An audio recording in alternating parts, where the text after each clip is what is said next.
Welcome.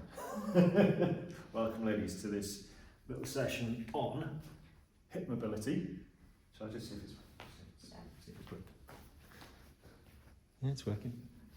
You can start in cat-cow. So the plan is I'm going to coach Josie through a little hip mobility sequence. It's going to take 10 or 12 minutes is the plan. We're going to start with cat-cow. Jo knows most of these exercises anyway, so I'm not going to fully coach her through it. I'm just going to ask her to make a start and I'm going to explain what's going on as we do it. We're going to start with cat-cow and we're looking to unpick all the way through the vertebrae, up and down. But one of the really important things here is we're trying to identify what's going on in this lower back through the core region. So when it comes to moving through this hip area, we know exactly what's going on in the hip and we're not moving through this low back area. So we're just going to do another 3 or 4 repetitions of our cat-cow. Then once we've done that, we're going to come back into neutral. So another couple of reps there, Jo. We're going to come back into neutral and we're just going to do a gentle brace through that core. We're going to keep it nice and neutral now through this spine. And all the movement now we're looking for is just going to be coming from this hip. That's the plan anyway. So the next thing we're going to do is going to move into some 4-point hip circles, or fire hydrants is the other way they're known as. So Jo, start whichever side you want to go and you're going to lift as tall as you can. You're going to push out to the side and you're going to basically just make big circles through that hip. We're going to go 3 forwards and then we're going to go and swap onto the other side. We're going to go 3 forwards on the opposite side and we're going to come back onto this right hand side and we're going to go backwards from there, okay? Again, what we're looking for is to keep this lower back nice and stable. Oh, Josie, PT 101, yeah? And we are looking for movement here from the hip, okay? Because quite often when people say, I'm lacking hip mobility or I've got lower back pain, it's because the two are very, very connected.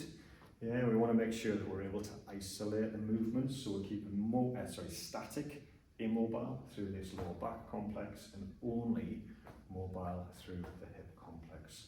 Once we've done our backward circles on both legs, we are going to move into an up dog, down dog, so classic yoga move.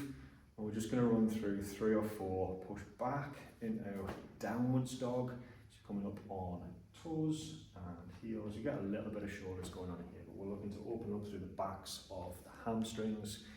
Down into up dog. I always get these the wrong way down. It makes no sense going down into up dog. I'm looking for a good bit of extension now through the hips, then back up into down dog. I'm yoga instructors, why did you do it like this? Yeah, and then down into up dog. So yes, we're getting a little bit of movement in the lower back here. What we're trying to do is to stretch out front to back through hip flexors and hip extensors. And once we've done 3 or 4 repetitions here, what we're going to do from our downward dog position, we're going to come down into pigeon on one side. Okay, so back into downwards dog for me, Jo, nice. Yeah, and then from here, bring it forwards, and we're going to swing one leg through into pigeon, and we're going to sink down onto these hips, but I want you to remain active in this position. It's very easy just to kind of relax in here. So Jo's going to squeeze through this right glute and think about pulling that left hip down towards the floor. Stay nice and upright through this upper body. Think about keeping that core braced. Now what we're going to do is to explore this position. So it's not just a static move. We're going to walk our hands out to the right as far as we comfortably can.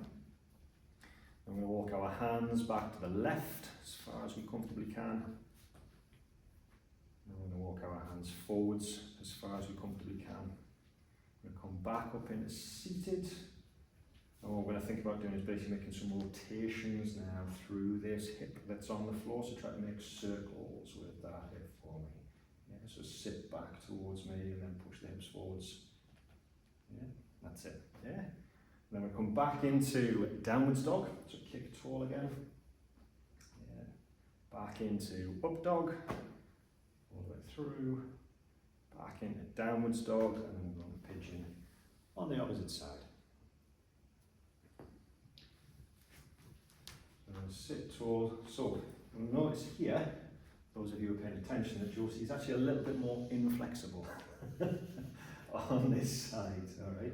So I'm really now going to ask her to drive this hip down towards the floor. Yeah, squeeze those glutes. We're going to take it as far as we can. One of the reasons I've asked Josie to do this today is to say you're going to be a little bit imbalanced on both sides. One side's going to feel good, you're going to be nice and mobile. The other side, you might feel like a sack of spanners. It doesn't matter. You do your range of motion. Keep squeezing for me, really. Yeah, pull that hip towards the floor. But again, we're going to walk our hands out the sides, hands out in front, hands out to the opposite side. Find those spaces for you. Keep this hip pointing towards the floor for me, as much as we can. Yeah, find those spaces for you that give you the deepest stretch, the feeling of most relaxation, the feeling of most opening up through that hip complex wherever you feel tightest. Yeah, but we're really focusing now on getting these hips nice and open up. And I'm going to try and make some big circles. And as you make these big circles, try to keep that hip down towards the floor. There we go. We're going to do 3 or 4 there. We're going to come back into downwards dog. So you can go through each one of these positions as many times as you would like. Back into upwards dog form, please Joe, and then back into downwards dog. And this time from downwards dog, we're going to go into groiner. So we're going to swing one leg forwards and hopefully get it up by our front hand. Now, if you don't get this far, it doesn't matter. You're just going to plant the foot wherever you feel comfortable. And again, here we can look at basically keeping nice and immobile through this lower back. We are active through glutes, through quads. If we can, we're going to take our right hand, in this case, up off the floor, and you're going to reach up overhead. You're going to bring it back down again. Yeah, we're going to do some movements here, so we're going to get a little bit of lower back movement at this stage. What we can also do is just think about where this hip position is, and we can make those rotations with the hips, so push them out to the sides. Try sinking them backwards a little bit, try pushing them forwards a little bit. Yeah, you find those spaces that work for you in terms of your hip mobility. So we're seeing now we're keeping immobile through this lower back, and the movement is coming from hips. We're still squeezing glutes, hamstrings, quads, and making sure that they are all firing. I reckon that's probably long enough there, yeah? So let's step back into downwards dog, cycle through into upwards dog, back into downwards dog, and we're going to go into the groiner on that opposite side. Exactly the same movement here. Yeah, foot's going to go wherever, and we're going to focus on taking one hand, in this case left hand is usually the one that's closest to the foot that's on the floor. And what you can think about here is, yes, we're getting a little bit of movement, but we can also get this hip complex moving at the same time. Yeah, play around with these movement positions. It's your body.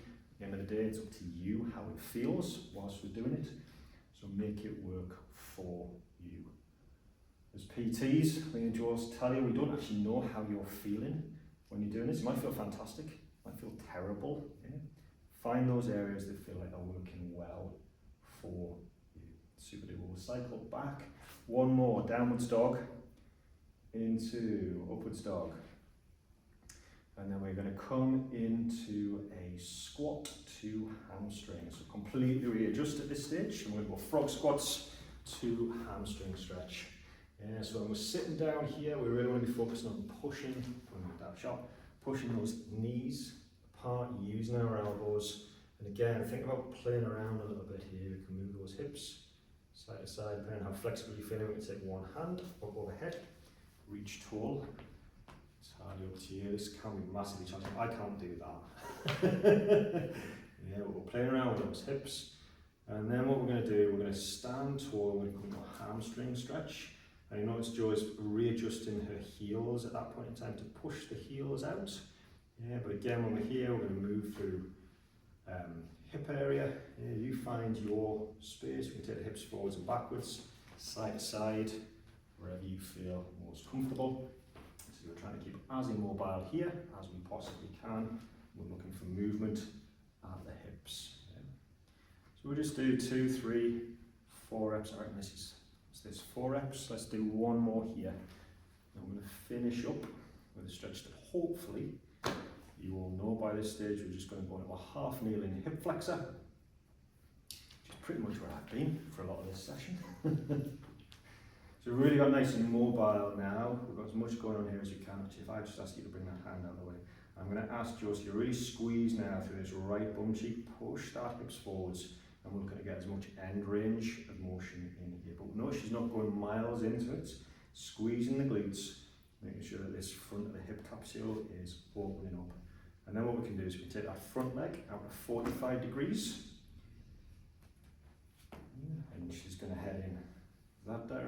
away from me, so push it over, and again you're going to go into end range.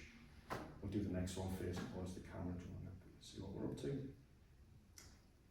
Lovely. And then swap sides, so this time it's going to be that left hip. I'm going to squeeze really, really hard through that glutes, keep nice and tall, lower back immobile, remember. Yeah, drive that hip forwards for that stretch, the front of the hip flexor. I'm going to take this right leg out, 45 degrees, move over towards me, knees tracking over toes, as far as you can. In the end range, that should be roughly 10 minutes. If you relax there, Josie. Hips feeling a little bit more? Not as tight. After your run of the day? Good, yeah. Cool. Let us know how you get on with that one, ladies. Hope you enjoyed it. 10-minute hip opener. A little bit of gentle movement as well. Thank you very much.